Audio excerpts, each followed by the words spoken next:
Excuse me.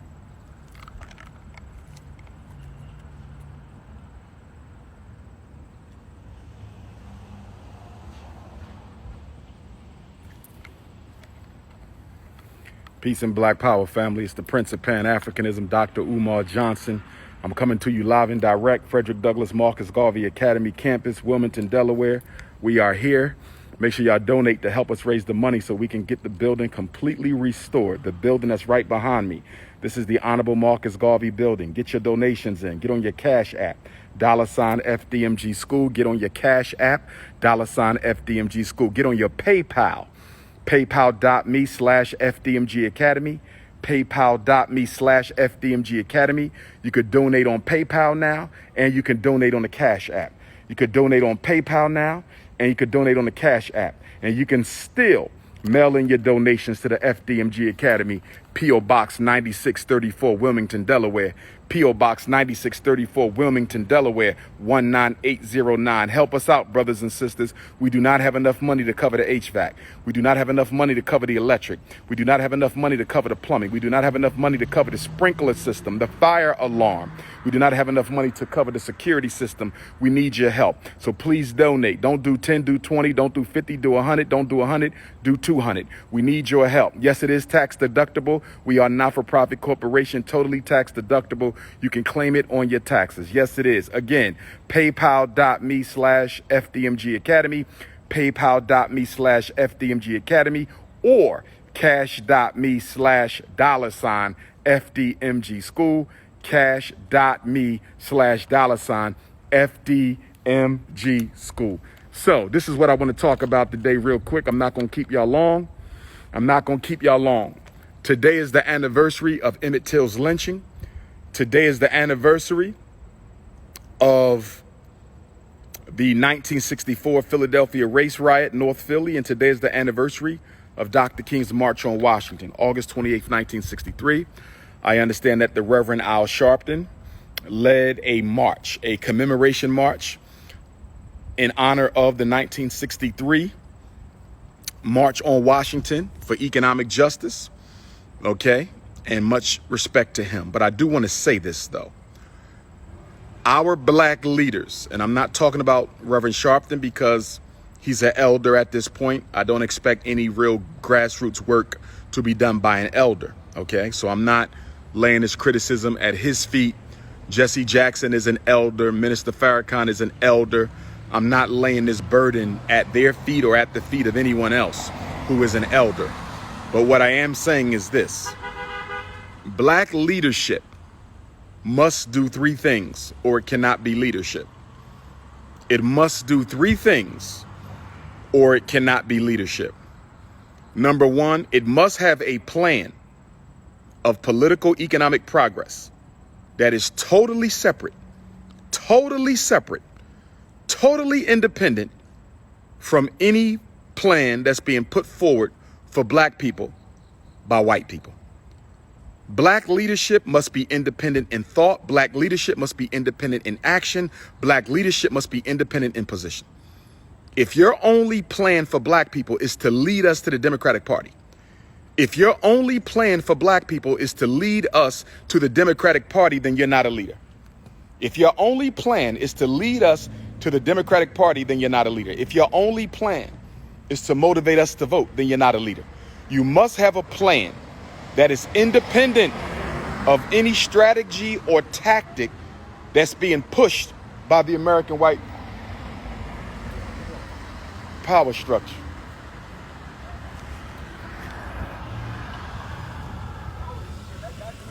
Peace and love, black man. You coming up the wrong side, you know that? Yeah, one love. How's it going, man? Sure. I'm live now. Bring yours over. Pour that car over there. Them cops come down. Come on, man. You might even need a bus of Yui, my brother. They'll tow you up. I'm down here. FDMG, the paparazzi is coming through. P.O.P.A. Razzi, the paparazzi. P.O.P.A. Razzi. Brothers and sisters, black leadership must have an independent plan. That's number one. If your plan is to take us to white folks so they can lead us, then you're not a leader. If your plan is to take black people to white people so they can lead us, then you're not a leader. That's number one. Number two, black leadership must be unapologetic in their demands and in their visions and in their goals for black folks. There is no, I'm not going to speak on this. There is no, let's give white supremacy some more time. There is no, let's have a conversation with the police. You can do all that, but you must be unapologetic in your position. Black people must always know where you stand. Black people must, if you are a black leader, the people must always know where you stand. They must be crystal clear on what you believe in. They can disagree with you, they can hate you, they can dislike you, but they must always be clear on where you stand. Whenever a black person doesn't know where you stand on something, then you're not being unapologetic. Because whenever you are unapologetic, people know where you stand. I'm unapologetic. So people know where I stand on every issue. There's no issue you can come up with and say, well, I really don't know where Dr. Umar stands. You know where Dr. Umar stands because I'm unapologetic. You understand? So number one, independent plan that has nothing to do with what white folks want you to do. Black leadership must have an independent program that has nothing to do with what white people want you to do. Taking us to white folks so they can lead us, that's a relay race. Black leadership is not a relay race. You don't run us halfway around the track and give the baton to the Democratic Party. You don't run us halfway around the track and give the baton to the Congressional Black Caucus or give the baton to the Libertarian Party or give the baton to whomever. You don't do that. You don't do that. Run us halfway around the race and give the baton to these people and to those people. No. Black leader take you all the way around the track. Not a quarter, not a half, not 75%. A black leader takes you to the end goal. He gets you to the finish line. He don't take you to the election day. Let me take you to the polls and help you vote for a white leader. And then after you vote for the white leader will lead you to the promised land. That's not black leadership. That's not black leadership. That's not black leadership.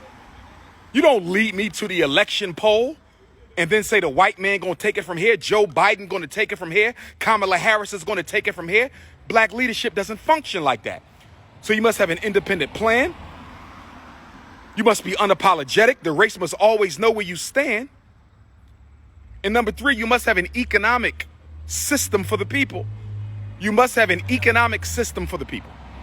You must have a way to motivate black people, you understand, to use their economic power to benefit themselves. We're building the Frederick Douglass Marcus Garvey Academy. It's not much, but we're doing something, and it's important. I'm motivating the people to support me financially so we can give our boys and ultimately our girls a school that they can call their own, that we control. We control the curriculum, the pedagogy. It is ours. That's economic. You must have an economic plan. You must have an economic plan for the people. If you're not demanding that black people become more accountable with their money, if you're not demanding that black people become more responsible with their money, if you're not demanding that black people become more revolutionary with their dollars, then you're not a black leader, because the revolution must be financed. The revolution must be financed. The revolution must be financed. In all due respect, and this is no criticism because I respect Reverend Sharpton. He's an elder. I may have had criticisms for him 10 years ago, 20 years ago. He's an elder. I don't expect much from elders, but to do what? Raise the consciousness. And I support all the brothers and sisters who is out there in Washington, D.C. today to raise the consciousness. Breonna Taylor's mother was there today. The brother who was shot 7 times in the back, Kenosha, Wisconsin, his father was there today. And his mother, I believe, was there today. We needed to be there. Shout out to all them brothers and sisters who was there. I'm not going to condemn, and I'm not going to dismiss, and I'm not going to cancel that march, because consciousness raising is important. But I was a little disappointed because I heard Reverend Sharpton constantly talk about how we going to vote again. He said that when Obama ran the first time. He said that when Obama ran the second time. He said that when Clinton ran the first time. He said that when Clinton ran the second time. Why do you keep inspiring black people to go and vote for white people and for a white political party, and we don't get anything from that?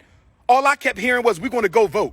And then he said, don't just vote for Joe Biden, vote for everybody on the Democratic ticket. That is irresponsible leadership. Stop making our people think that there's a future in voting. There are no solutions in voting. I'm not against voting, but to just tell black people to go and vote as if that's going to do anything for us, it's not. All it is doing is prostituting us.